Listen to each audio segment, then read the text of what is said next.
Sabi ni Terence, Jeff, putak ka putak, tinanggal ka as spokes ng Malacanang. Unang-una, mali ka, nag-resign ako. Pangalawa, hindi ito putak, nagiging putak lang sa'yo dahil hindi mo masagot. It is also quite possible that it is far too intelligent and will require sufficient amount of research for you to be able to answer anything that I said. Ito, English na yan ha, para madali mo maintindihan. Pero pwede ko rin Tagalogin. Kaya mo lang sinasabi na putak kasi wala kang sagot. Dahil hindi mo naiintindihan ang extradition, hindi mo binasa ang Rome Statute, hindi mo alam ang rules tungkol dito. In fact, ang tingin ko dyan, hindi mo alam kung anong usapan dito, pumasok ka lang kasi gusto mong mang-insulto. Wag niyo akong sasabihan na wag akong papatol, pumatol na ako. So, ngayon, anong ibig sabihin ng putak? Putak is actually the sound that a chicken makes. But in your case, siguro because masyadong malalim yung mga ideas na pinipresenta dito, ang naririnig mo lang ay clucking sound because you're incapable of understanding the conversation that is happening here. In which case, this is what I advise. Aral ka muna bago ka umakyat dito. Sa kaka-insulto mo, nire-reveal mo lang yung kakulangan mo ng impormasyon, kakulangan ng kaalaman, at kakulangan ng capacity na mag-engage sa debate o sa diskurso. Wala kaming puwang sa mga katulad mo. And in fact, wala talagang puwang dito sa lipunan o kahit sa social media sa mga katulad nyo. Actually, noise pollution ka lang. So, bye-bye.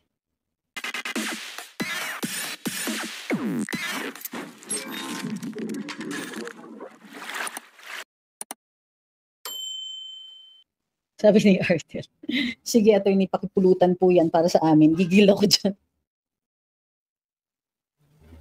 Sabi ni Aspinay, dog lover, sabay-sabay na lang tayo magdasal na sana may bumagsak na asteroid sa wala kanya. Oh, tapos hindi mo pwedeng i-explicate yung mga tao because of the valuable scientific evidence na and scientific findings base dun sa bumagsak na meteor na yon, di ba? Aralin muna namin bago kami mag-rescue ng mga tao dyan.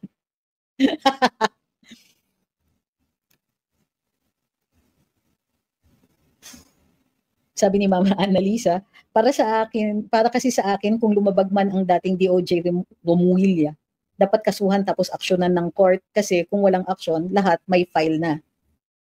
Okay? Sabi ni Political Duel, they're targeting Bato so that people will forget about the flood control project, especially involving Romualdez, but now they're trying hard to divert the story again so people will forget about it. Nag-work ba yung mga forget na yan? Napakahina naman na strategiya na yan. And kung yan lang po ang nakikita ninyong strategiya, hindi niyo nakikita yung iba o nakikita yung ibang mga goals, kaya tayo na parating nagugulat because you always think everything is a diversion. Diversion ba ang impeachment? Di ba? It will become a diversion if you can establish what is the goal. A diversion is what? It's supposed to help with the goal? O it is the goal in this case?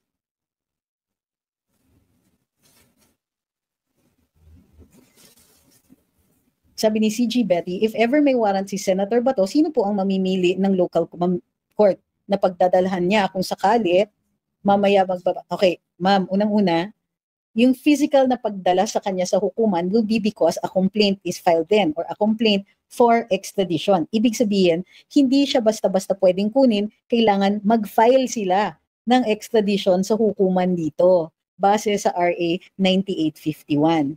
Ngayon, kung hindi sila mag-file, maaaring pumunta naman sa hukuman ang abogado ni Senator Bato para ipigil yung pagkuha sa kanya o yung pag-serve ng warrant na yon.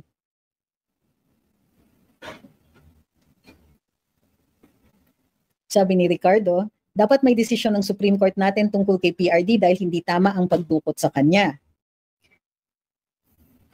Naka-file naman po ang kaso. Di ba nga may habeas corpus cases that will determine kung tama o mali ang pagkuha sa kanya. Sabi ni Ma'am Michelle, dapat naka-schedule yung meteor. Oo nga eh. Ngayon na sana. Sabi ni Asking Pinoy, kung kaya nating pumila ng 3 oras para sa concert, may pumila ng 3 oras para sa concert? Mas kaya rin nating tumindig ng 3 oras para sa bayan. Kung kaya nating mag-ingay online, kaya rin nating ipakita sa kalsada na galit tayo. Well said, sir.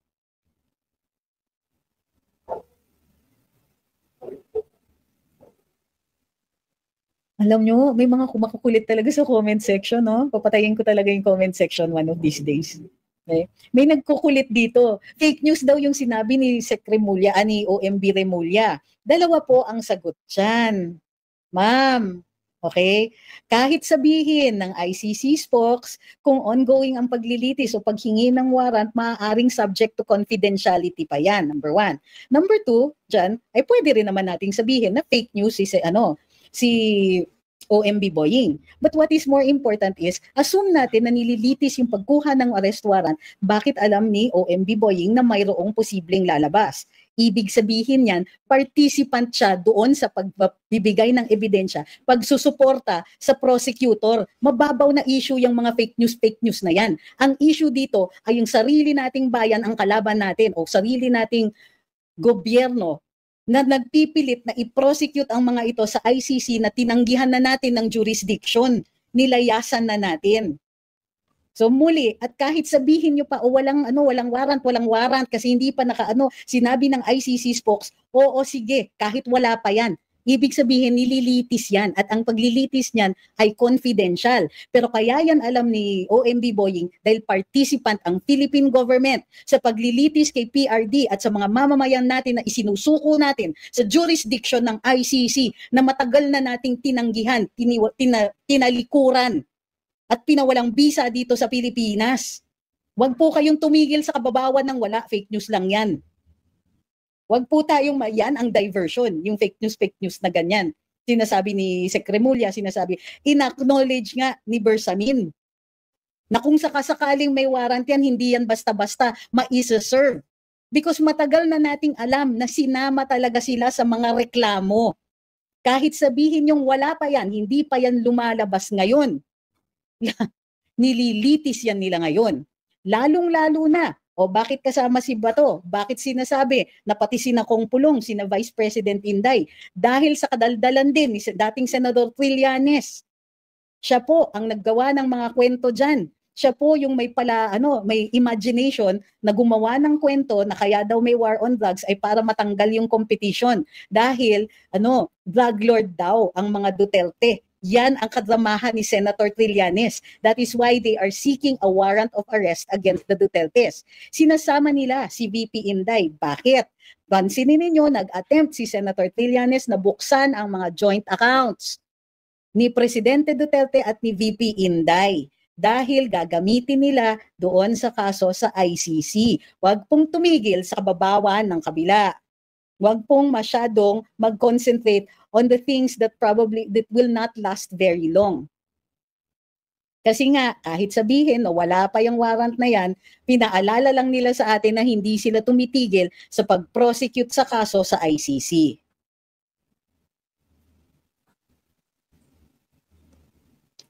Sabi ni Guillermo, sa kaso ni PRD, ang magagawa lang natin bantayan at magmatyag kasi nasa dayuhan na siya.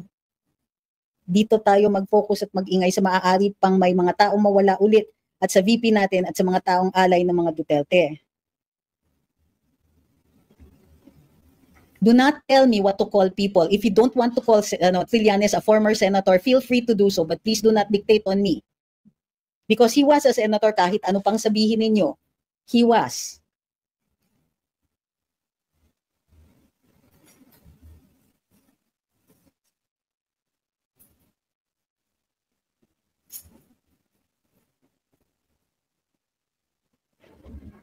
Nako, itong mga ganito, anong may pag-asa kaya tayo sa 2028? Hindi mo ba naririnig ang hinaing ng mga tao? Hindi mo pa ba napapansin na galit ang mga tao sa administrasyon na ito?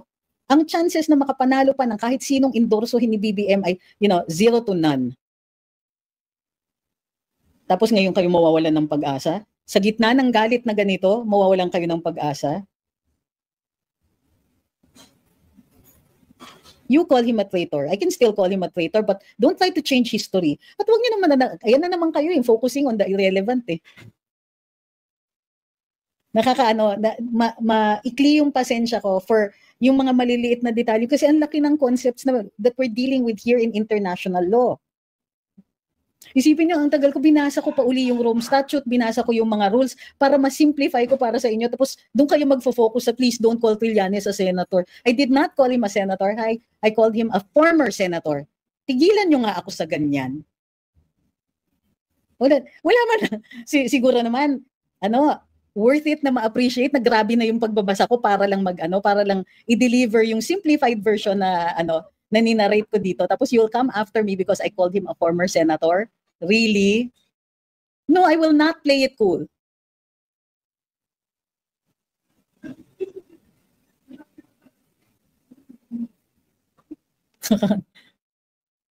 Matilda says Supreme Court must act now. The Supreme Court doesn't act, but they can decide on the cases that are filed before them. So, maganda yan. If, sana the Supreme Court decides now on the habeas corpus cases.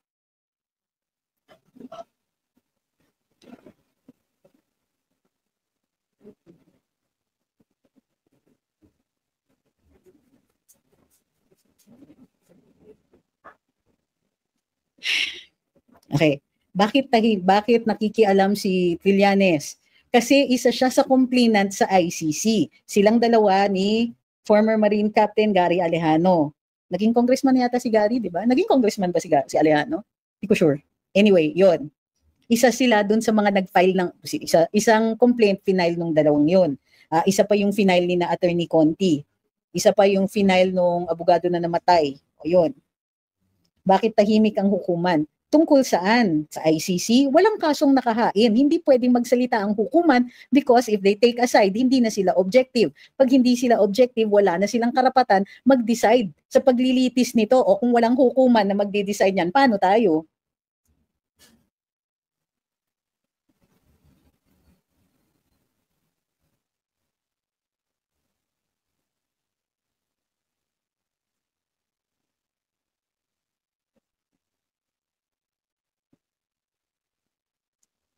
You know, you can call him anything you want. Huwag niyo sabihin na ako dapat sumunod sa utos niyo.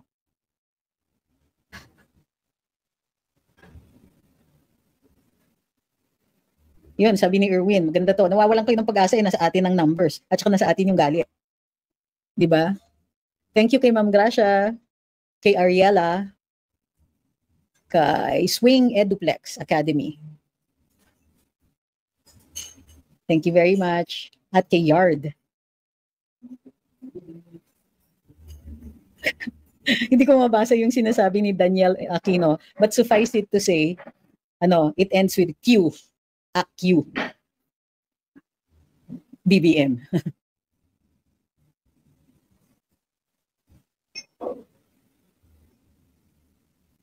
Thank you very much kay Nolin Metangere for sharing the live with more than 15 friends. Nax. Uy, si Ma'am Matilda, eating empanada na lang ako sa stress sa Pilipinas. Empanadang kaliskis ba yan? Buti ko po. Hi kay AJ. You're welcome po, sir. Sabi ni Fear Not, once again, this admin pulls the same tired, hindi diversionary ito. Nagtatanggal sila ng mga kakampi ni VP Sara. This is not a diversion. This is pursuant to their objective na hindi manalo si VP Inday. Anong diversion? Akala nyo ba be all and end all yung flood control? Yung flood control targets the Dutertes. Kaya nga dun sa Davao naghahanap yung ICI. Hindi to diversion. Stop using diversion because not everything is a diversionary stunt. Because if you are blind to the objective, you keep calling the things that they're doing as a diversion when actually that is the objective. Paano natin tututulan if you keep dismissing it as a diversion? Sabi ni Jay Lizar, bakit di inaksyonan ng Supreme Court ang TRO nung dinudukot pa lang ni FBRD should be the question. Hindi po.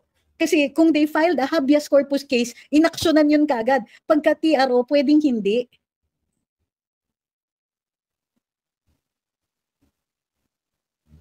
Sabi ni Cutie Cherry ko, hindi oppression yun mga kapwa Pilipino. Sabi ni Ma'am Awi, wala pong instant win sa loto nga, di ka lagi nananalo pero continuous kang tumataya. Huwag kayong mawala ng pag-asa. Nice one. Sabi ni Aspinay Dog Lover, elimination yarn. Correct, that's it. That is the strategy to remove yung mga kakampi ni VP Inday. Sinong magboboto para archive ng mga kaso kung kakasuhan nila lahat ng mga kakamping senador?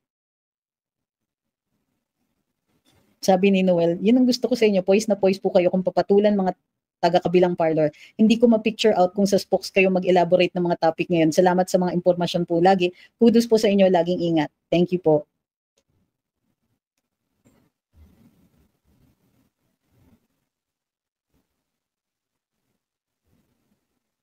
Sabi ni Brad, bakit si Trillanes ang nagsampa ng kaso sa ICC? Hindi naman siya biktima, di ba dapat ang nagsasampa ng kaso yung mga biktima?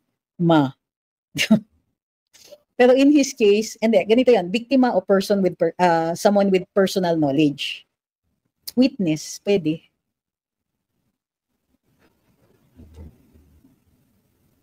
Yeah.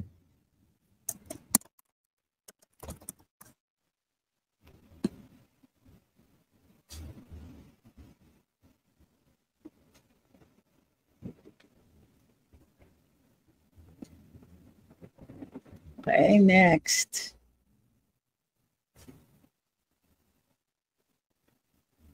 Ayaw tumigil ng kakaisip ng kung ano-anong taktika ang gobyerno. Tama yun.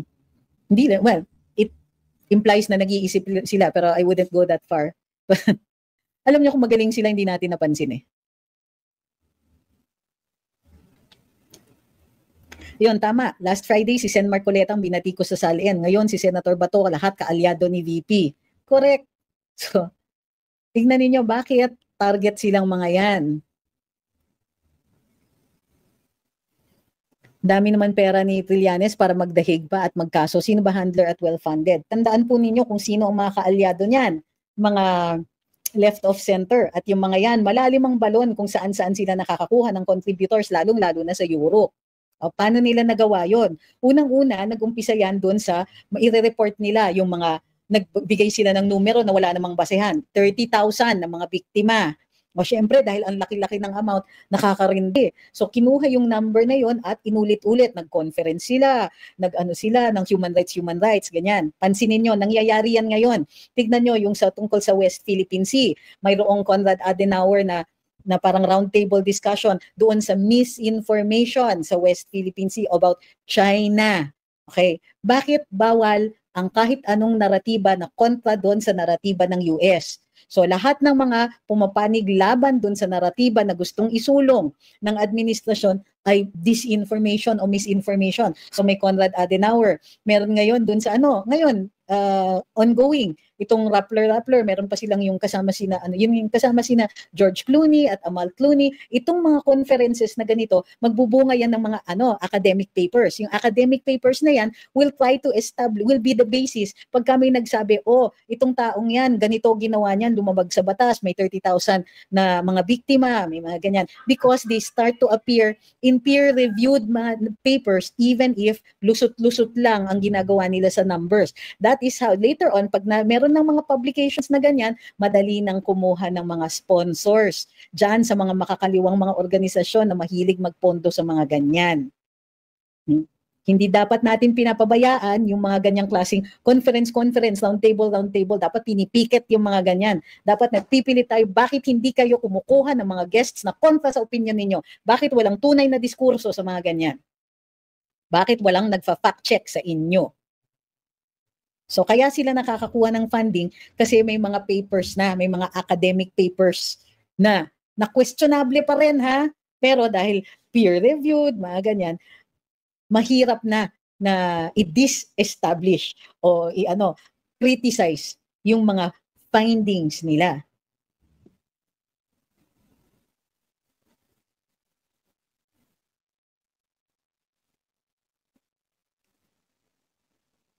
Sabi ni Pilo, kung magsakripisyo na lang kaya sa VP mag-resign para matigil kaya ang oppression or elimination sa kanya, kakampi ka ba? Bakit gusto niyong ipag-resign si VP? Her being the VP is precisely what they are afraid of. Tignan niyo yung mga dilaw. Hindi sila makapanawagan kasi natatakot sila maging presidente si Inday. Bakit? Because all of them will be put in their place. So right now, alas ni VP yung pagiging VP niya. Bakit niya isusuko yan? Bakit? May nakita na ba tayong massive numbers na nag-gather sa sa kalye na hindi INC? Buti nga ang INC eh. Tayo ba? Kaya ba natin protektahan si VP Inday? Pabibitiw niya siya sa posisyon? Tapos anong mangyayari? Masa-sideline siya.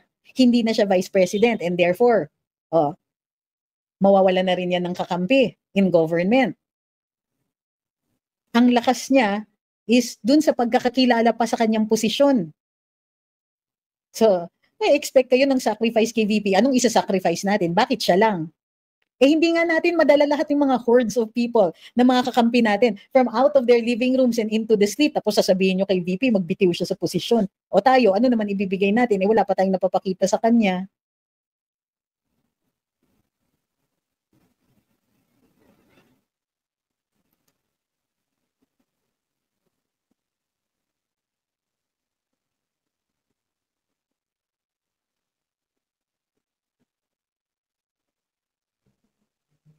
Sabi ni Cutie, totoo yung sinasabi mo na ang dami na nilang fundings kaya nga laging nasa ibang bansa si Llamas? At puro funding daw ng mga OFW yung mga ticket niya. Oo. Sabi ni Chev, akala mo matatapos ang lahat ng talamak na pagnanakaw at abuso sa kapangyarihan pag nag-resign si VP Sara? You're putting your country back in the dark ages. Ngayon, kung maigagaranti ninyo na marami tayong magpoprotekta, ready and willing na protektahan si VP Inday, doon tayo lang magkakaroon ng karapatan magsabi na dapat magsakripisyo siya. Kailangan may kaakibat na sakripisyo sa panig natin. Sabi ni B-Mine, founded ka ba ng Chikwa? Okay, unang-una, paka-racist mo. Hindi ka na nahihiya? In this day and age, yung pagka-racist mo, inaano yan binabato. Tapos, founded. Founded? Bakit? Nawala ba ako? Ikaw yata yung naliligaw dito sa sa wall ko So, pagka marunong ka na sa grammar, in any language, bumalik ka dito sa namin papatulan. Sa ngayon kasi naaawa pa kami sa iyo. Go.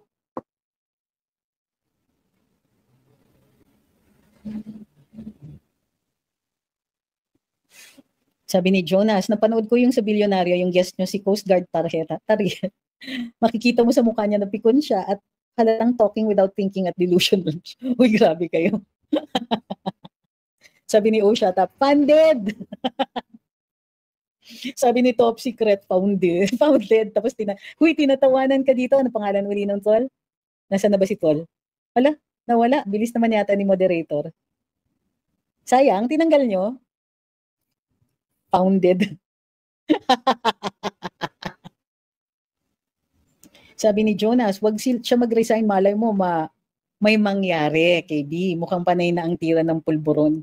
Ay, sabi ni Ma'am Gracia, ibalik ko. Ma'am, okay na, natanggal na So, okay lang yan.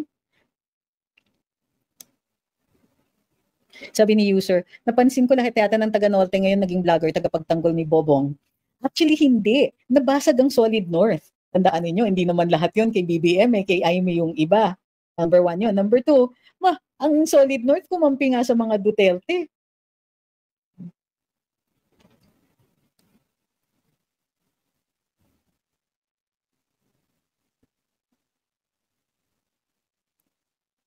Sabi ni Bright, probably nakita ka ng Chinese kaya founded.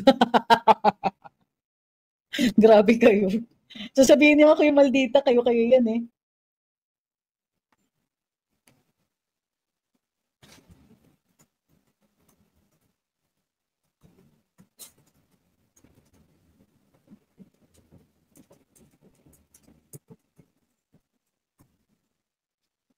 Sabi ni Leo, am I bad if my prayers include an overdose? All I can say is that it's not illegal to pray for that. Sabi ni Lindbergh, pure Ilocano here, but not for BBM. Not anymore. Sabi ni Gracia, nakakatawa ang Kape Chronicles nila tambay ako doon. Ano yung Kape Chronicles na yan? Wala, nag-advertise pa kayo ng ibang dito. Sabi ni Raymond, nakakalungkot kasi basta na lang sila kukuha ng Pilipino tapos uusigin nila sa kanilang bansa. Sabi ni Ma'am Gina, nakakagigil, trillion ng budget ngayon, pero 15K ang ibigay ni BBM. 15K saan po?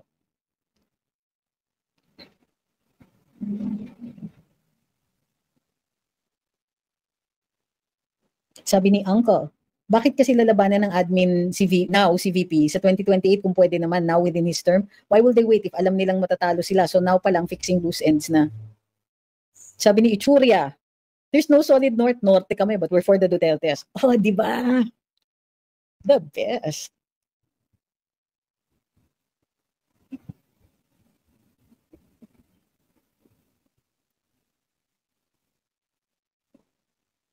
Sabi ni Chev, founded.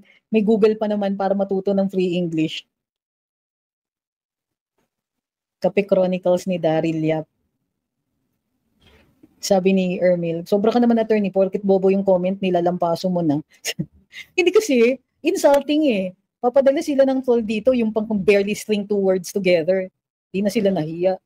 Sabi ni Mel, sabi ni Duterte, sabi si Duterte daw po ang nag-open ng mining sa Cebu para sa mga China. Duterte na naman. Sa 1977 pa po yung mining doon. Yung sinasabi nilang pinagminahan ng dolomite. Actually, ang naaalala ko nga dyan, yung dolomite na yan, minimina since the 80s. So, sinong magaling ang nag-research noon? Kakaloka. Sabi ni Juang, may friend ako from Abra, pero solid Duterte siya. Sabi ni Sir Serimon, di na sumagot yung 80. Sabi ni Ma'am Ophel, what the world needs now is love. Sabi ni Raymond, 100% talaga ang posibilidad na mandadaya sila sa 2028. Gagawin talaga nila lahat, wag lang manalo Duterte. Yes, pero bakit sila lang? Gagawin din natin ang lahat manalo ang Duterte, di ba? Oo, sabi ni Ma'am Gina, taga Cebu ako, maliit pa ako, andyan na yung Monahan. Minahan, I suppose.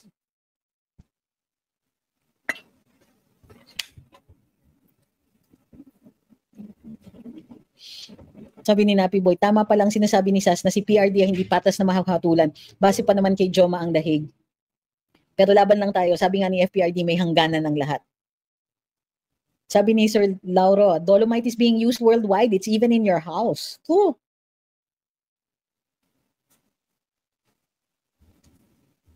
Sabi ni Asking Pinoy, gagawin ng admin na ito ang lahat para kumapit sa pwesto. Kahit obvious na operasyon na, baka tuwan-tuwa pa sila sa bagyo at baha. Kasi busy na naman tayo sa survival, hindi sa paniningil. Huwag tayo makakalimot.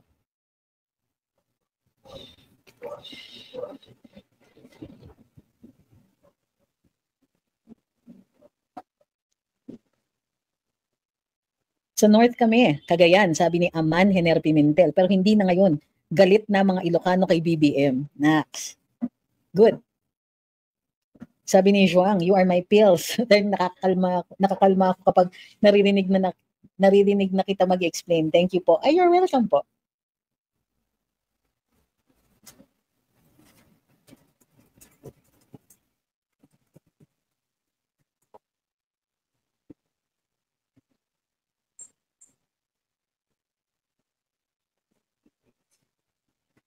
Sabi ni Rufaida, gusto nila manlin lang sa taong bayan. Asong ulol talaga yung OMP. Sabi ni Ma'am Gracia, si tatay na minahal tayo, ginanon nila, nakakagalit. Yun. Musta po kay Jimmy Nay, mabuti naman po kami dito. Pero galit na galit.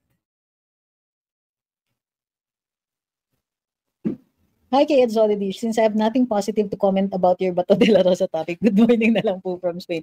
Kita niyo yan si Sir Ed Zology. He disagrees with us. Pero maririnig mo ba siyang namimersonal dito? Dadating ba siya sa tawagin ba tayo mga bobo just because he doesn't agree with us? Kaya kaya natin makipag-usap sa iba because that's what a campaign is about, di ba?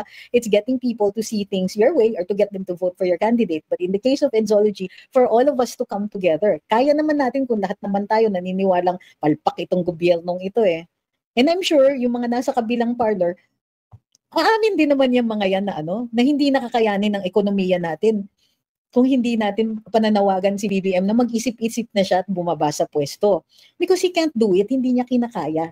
I don't think he has the patience, the leadership, or even the mental and emotional capacity to continue being president of this country. Ay, nako. Sabi ni Ma'am Gracia, grabe ang baba ng peso versus dollars ngayon. Sabi ni Honey LR, what? Si Sara ipapalit? Ma'am, di kayo nagbabasa ng saligang batas. No? That's exactly what we voted for. Diba? We voted for her to be vice president, so natural siya ang papalit. Wala naman kayong mapatunayan tungkol kay VP eh. Bakit? Kailan ba nagdesisyon ang COA tungkol dun sa sinasabi ninyong confidential fund? Yun pa rin ba ang uuratin ninyo? Ma'am naman. Si Sara ipapalit, ba't kayo nagugulat? Si Sara ang vice president. And therefore, in case the president becomes incapacitated, natural siya po ang magiging presidente. Nagugulat kayo? Di kayo nagbabasa ng saligang batas? It's really sad. Yan ang hirit ninyo? Yan na po ba yung Yan po ba yung binabaon ninyong panabla sa amin dito? Sa ganitong klaseng diskusyon? Yan ang dala mo? Yan ang ambag ninyo? Ha? Si Sara papalit? You cannot even give us a rational and reasonable basis for saying na ayaw ninyo sa kanya because it's too late. When she became vice president, that's her job to take over. O sabihin niyo sa akin kung bakit hindi mag-a-apply ang saligang batas. Paka-selective ninyo. It's really bothersome that people who think na yung ganyang klaseng salita is sufficient to convince other people to see things their way, or o nga pala, you're not here to convince anybody because wala na talaga kayong mako-convince. An overwhelming number of people are not going to change their minds because they're very dissatisfied with this government. And right now, kahit sabihin mo, the stain on my wall is doing a better job at leadership than the president that we have. Sus Maria. Sabi ni Femi, nagulat siya na si Sara papalit, pero tayo ready na mapalitan si BBM, walang kagulat-gulat.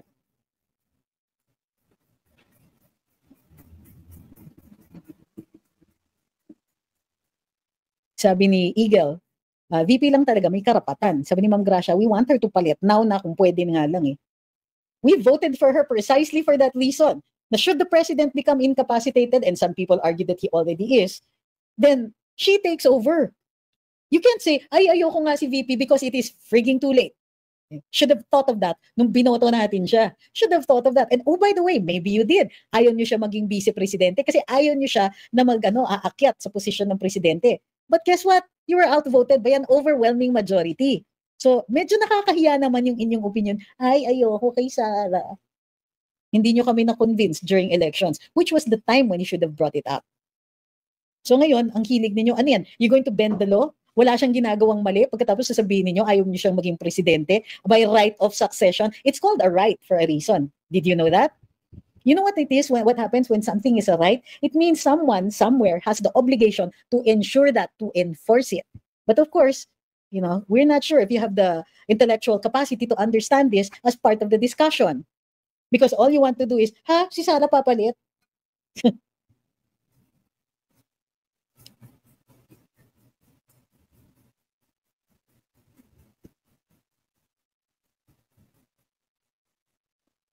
Sabi ni Juang, let's be the fly on the wall. The day of reckoning is nearly coming. No, we cannot be the fly on the wall. We have to participate. A fly on the wall simply just watches, diba? Or makes dapo at worst. Sabi ni James Araneta, and he thinks that I'm going to be insulted. Haggard ka naman ng unang-una, nakakahagard kasi yung presidente ninyo. Aakit-akit siya sa posisyon, hindi pala siya marunong. Incompetent and walang empathy. Hindi siya capable na maging presidente. He hardly knows what's going on around him. He barely can mouth off the words dictated to him by his possibly press secretary, possibly by his wife. We aren't really sure. All we know is that he has the words, but he hasn't the brain capacity. Bakit hindi kami mahahagard? Ikaw siguro, relax ka, kahit na bamatay yung mga kababayan nyo. Siguro nga, dikit ka kay BBM, Pareho kayong incapable of understanding the suffering of fellow Filipinos, in which case, you're worse than the stain on the wall.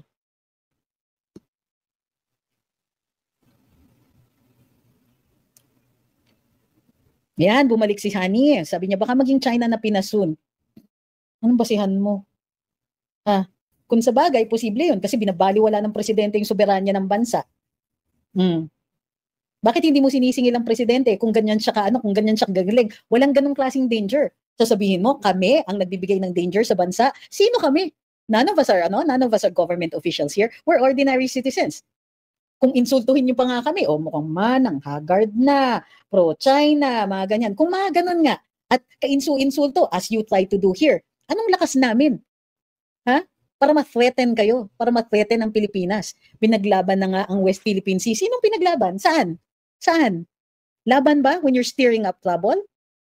Ma'am Hani? Alam mo ba ang mga issues dito? At hindi mo ba alam na si Presidente Duterte, he upheld the tribunal. He upheld the arbitral ruling. Ang statement nga niya, the arbitral ruling is final. It is part of the law already. There is nothing that can be done to change that. And yet, he still managed to parlay the Chinese interests versus the American interest in a display of pure political genius. He was capable of getting benefits from both countries without surrendering any sort of sovereignty. But of course, you don't understand the concept of sovereignty because you can barely string two words together. One of these days, when you can understand simple ideas, we will allow you to discourse. But right now, hindi ka nga marunong Kung saan-saan ka humuhugot ng idea. And your ideas are disconnected to each other.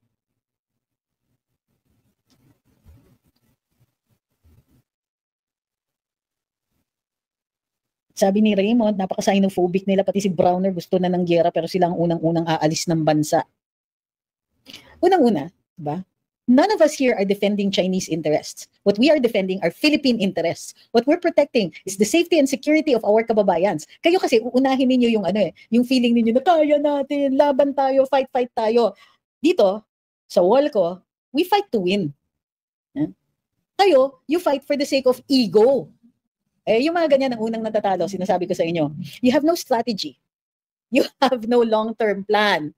You don't even know, you have not even made an assessment of the capability of our forces, how long we're going to hold out. Gusto ninyo fight for the sake of fighting kasi nakanti ang ego ninyo. Kakaloka kayo. Sabi ni Ma'am Liwayway, nakakailang sermon ka na sa kanya. Actually, ang sarap. Kasi, di ba, hindi siya natututo so you can just keep hammering away.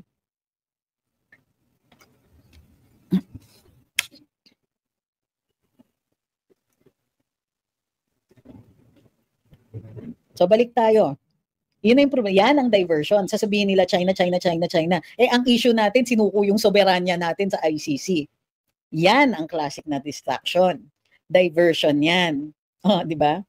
At the same time, real naman yung mga pangamba ng ilang mga mamamayan natin na will we be able to weather yung mga pangyayari between the US and China. Kasi tayo parang bangkang papel, di ba? Pag pag umaalon, gawa ng dalawang higanteng nagbabanggaan, tayo mababasa at lulubog yung bangkang papel. So, kailangan protektahan natin ang sarili natin. I-increase natin yung capability natin so that we can actually tell the two countries, we want to have trade with both of you. We don't want to choose.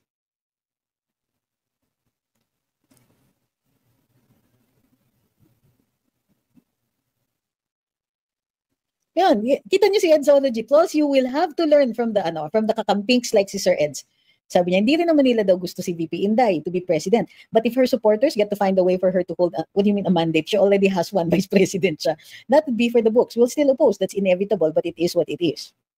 Tama, hindi ganito yan Maging presidente, papababa natin yung pinakamalaking danger. Pag presidente si VP Inday, mag-oppose kayo sa kanya, kailang yan. Part yan ng demokrasya Diba? Of course, we will magbabardahan pa rin tayo. Pero, now, yung bardahan will be on point. Ano sa tingin niyo? Is it a policy? Is it okay lang yan. Kasi ang panalo niyan, yung publiko. Dahil sa lalabas na impormasyon. That's when we actually say that debate is good. Discourse is good. Sabi ni Erwin, baka maging China ang bansa. Sino ba nag-warmonger? Sabi ni Ma'am June, economic power is now the modern war plus technology. China's innovation is now gone far, surpassing the US. Oh, really? China is both have economic and warfare. China is powerful, gets mo tol. See? Hi, Keishen. Nasa Jensen siya. Literally, Jensen. Now very init. Sing init ng ulo namin sa mga kurakot. Kairita, no? Sabi ni Ricky, Ma'am, Madam Secretary, talaga, former Secretary, kung maibabalik mo ang 2022 national election, sino boboto mo, si VP Leni o si Pangulong Bongbong Marcos? Wala, and I've done it before. Wala sa kanila. Kung magkaka-2022 elections and knowing what we know now, ano ang gagawin ko? Sasabihin ko kay VP Inday, Ma'am, huwag kayong tatakbo na Vice President, Presidente ang itakbo nyo. Thank you kay Mayang Emmanuel.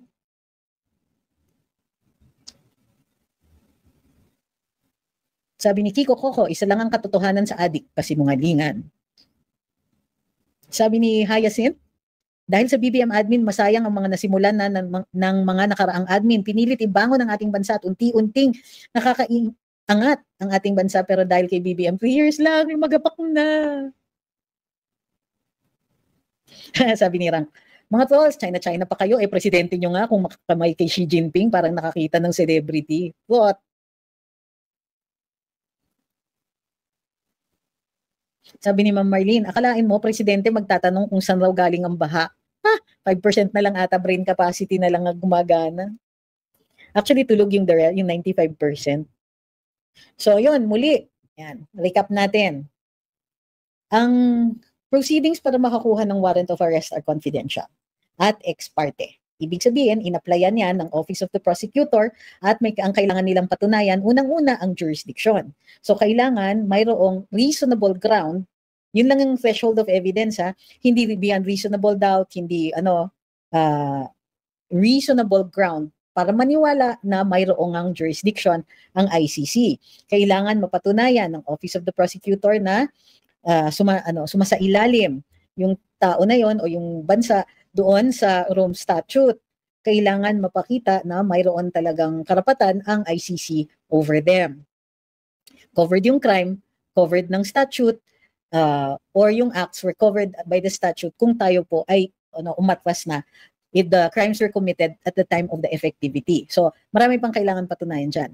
Ngayon, ang sinasabi ni Ombudsman Boying ay mayroon na daw warrant of arrest from the ICC si Senator Bato. Pero dahil may Republic Act 9851 at may bagong rules on extradition base sa Section 17, kailangan ilitis muna at ito ay subject to extradition laws. So, yan po muna ang kailangan gawin. Bago makuha at maihatid si Senator Bato, if ever, sa The Hague. So, kailangan dito naman sa hukuman sa Pilipinas, kailangan una, mapatunayan na may attempt na ilitis siya dito sa ating hukuman bago natin siya isuko sa ICC. Kung hindi pa siya nakakasuhan dito sa Pilipinas para sa crimes against humanity, yan po ay una nilang kailangan gawin. Or kailangan nilang maipakita na ang Pilipinas ay incapable or unwilling na i-prosecute siya. Ngayon, yung lack of capacity means walang batas. So, pag walang batas, natural, walang crime and therefore hindi siya pwedeng malitis dito. Ang ibig sabihin ng lack of willingness is mismo yung hukuman hindi kinikilala ang mga kasong fina-file sa kanya kasi ayaw nila at bahagi sila ng mga nagtatakip dun sa existence ng crime. Okay. Bukod pa dyan, makikita natin, and ito personal knowledge ito, maraming, even VP Lenny took cognizance of cases daw involving mga victims ng war on drugs. Pero siya na mismo ang umamin na karamihan sa mga pamilyang ito na pinoprovidean niya ng abogado ay hindi nakakapag-file ng kaso dahil sa kakulangan ng ebidensya. So in many cases, na-file yung kaso at na-dismiss, not because the courts refused to take cognizance of the case, but due to the lack of evidence. So, may mga nagsasabi, hindi, kasi sabi nga naman ni Secretary John Vic, wala naman sa sa website ng ICC na may na-issue na warrant. Sinabi din daw ng spokes ng ICC na wala namang in-issue na warrant, which most likely means na nililitis yung pag-i-issue ng warrant sa pre-trial chamber or sa ICC appeals chamber. Ngayon, dahil ex parte ito, hindi yan malalaman ng mga respondents. So, paano nalaman ni OMB Remulla? Most likely, kasi nagpa-participate ang Philippine government sa pag-prosecute kina Bato, kina Presidente Duterte at iba pang mga kasama doon sa war on drugs. Which is, pinapakita ang tindi ng kasinungalingan ng ating presidente nung ilang beses niyang sinabi na hindi natin kinikilala ang ICC. Maliwanag din naman sa previous actions ni current Ombudsman Remulla. Nung siya ay kalihim ng katarungan, siya po ay nagbukas ng kanyang tanggapan para mag-receive ng ebidensya at mga testimonya ng mga di umanong biktima ng war on drugs. Anong ibig sabihin nun? Sila na mismo ang naglilitis. And therefore, tuloy-tuloy ang katraydoran. Sila ang dahilan kung bakit gusto nilang guluhin yung jurisdictional issue. Ang Pilipinas ang naglilitis. Kaya pinapakita nila na sila ang pa-participate mismo doon sa ICC at sila po ang gumagawa ng paraan na kilalanin at matuldukan na ang issue ng jurisdiction. Gayunpaman, hindi pa tapos ang paglilitis niyan at maaari pa rin isumite ang issue ng jurisdiction after the appeals chamber doon sa trial in chief ni Pangulong Duterte kung sakasakaling makumpirma ang charges against him. Ang isa pang natitirang sa katanungan ay, bakit ang ombudsman ay nagsasalita ng ganyan? Posibleng trabaho yan ng DOJ Secretary. Hindi na po siya DOJ Secretary, iba na po ang mandato niya. So, baka sakali lang naman, nakakalimot for a while si OMB Boying. Sabi ni Tancho, sobrang lamig na dito sa Europe. Naku, inggit ako. Kasi dito, mainit ang panahon dahil may darating na bagyo. Sabi ni Kid, yung mga nasiraan ng bahay sa Cebu, 5K matatanggap. Yung mga nawalan ng bahay, 10K. Pero yung lumabas sa Imbornal at nag-a-addict pa, 80K ang binigay ng DSWD. Cebuanos be very angry. Ay. So yan po ang pagtatapos ng ating kwentuhan ngayong araw na ito. Maraming salamat sa lahat ng sumuporta, lalo-lalo na yung mga katulad ni Ma'am Gracia, ng mga gifters dito sa TikTok, lahat po nang nagpadala sa super chat, super sticker at nagpadala ng star sa ating Facebook. Sa lahat din po na nag-like, share, nag-follow sa aming Facebook pages at nag-subscribe sa aming YouTube channel. Yung subscribe po sa YouTube ay follow yun, yun yung equivalent. Pwede rin po kayong pumasok as members doon sa aming sa YouTube namin for very specific and specialized na usap-usapan.